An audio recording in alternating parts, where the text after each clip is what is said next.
Alors, page 14, on en revient toujours aux items, hein. Donc on va continuer le débriefing de ces items. Alors, je me trouve ici. Pensez-vous que les évaluations étaient plus efficaces avant l'arrivée des compétences?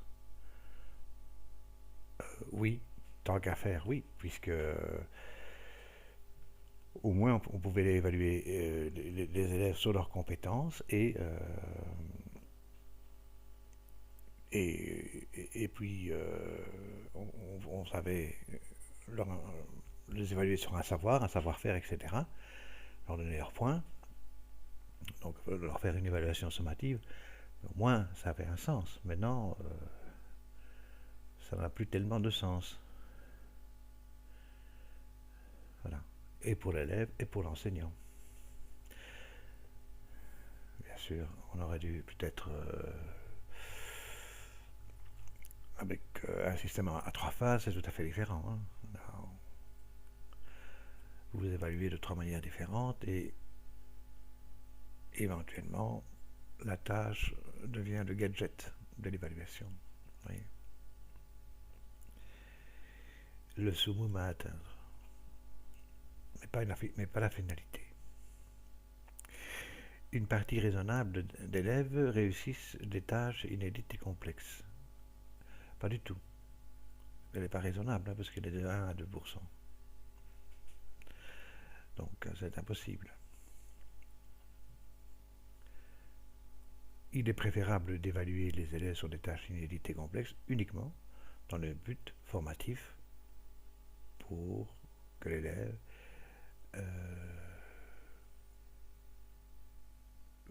soit une source informative pour l'enseignant et non pas une évaluation certificative, évidemment. C'est ça, ça au moins, ça aurait un sens. Surtout si c'est en trois phases, on sait voir quels sont ses acquis, quelles sont ses compétences, hein, qui pourraient mobiliser, et on pourrait s'interroger et voir pourquoi il l'a mobilisé et pourquoi il n'a pas mobilisé sa compétence. Ça nous éclairerait.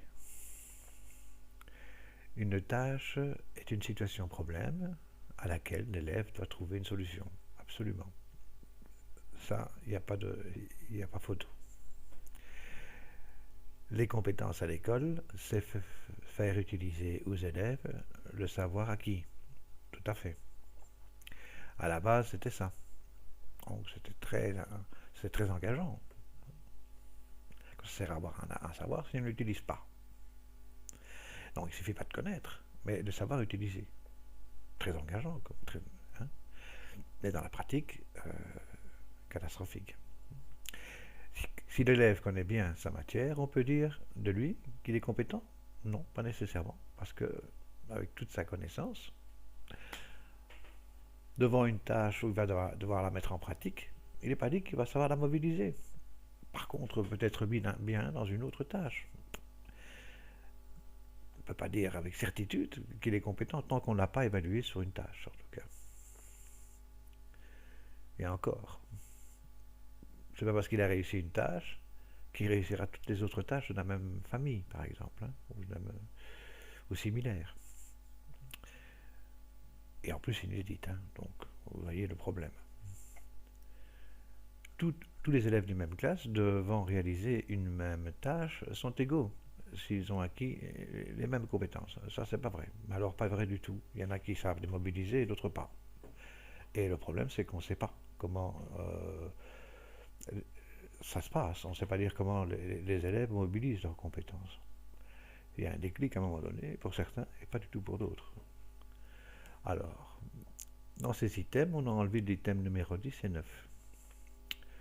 Parce que lors des interviews, on a pu relever que certaines questions étaient réinterprétées par les enseignants et qu'elles n'avaient plus le même sens pour nous comme pour eux.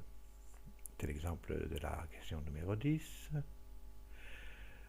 où la majorité des enseignants interprètent comme une évidence connue depuis toujours, et quel que soit le type de pédagogie, puisque cette question peut être interprétée dans les sens où tous les élèves n'ont pas au départ les mêmes capacités cognitives. Ouais. pour ça qu'ils ne vont pas nécessairement réussir une compétence ou la réussir. Il n'y a donc pas de lien direct avec une tâche et une compétence, mais bien avec une capacité de certains élèves à mobiliser les savoirs et qui restent encore inexpliqués. Voyez-vous? Dans l'exemple de la question 9, la majorité des enseignants interprètent comme un manque de certitude puisque les savoirs acquis n'ont pas encore été évalués, non nécessairement par une tâche inédite et complexe, mais sous forme d'interrogation normative standard proche du type d'évaluation externe. Donc la réponse numéro 9, c'est oui.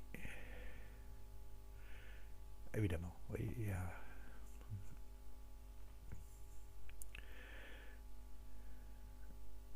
si on le fait d'une façon évaluative externe, c'est tout à fait autre chose que ça leur fait faire une tâche. Ils peuvent très bien connaître leur matière, pas du tout savoir l'utiliser ou très peu. Les items sont repris dans un tableau de manière aléatoire pour que chaque item, le participant est invité à cocher une case marquant son accord, son désaccord ou le fait qu'il est sans avis. Je crois que c'est bien.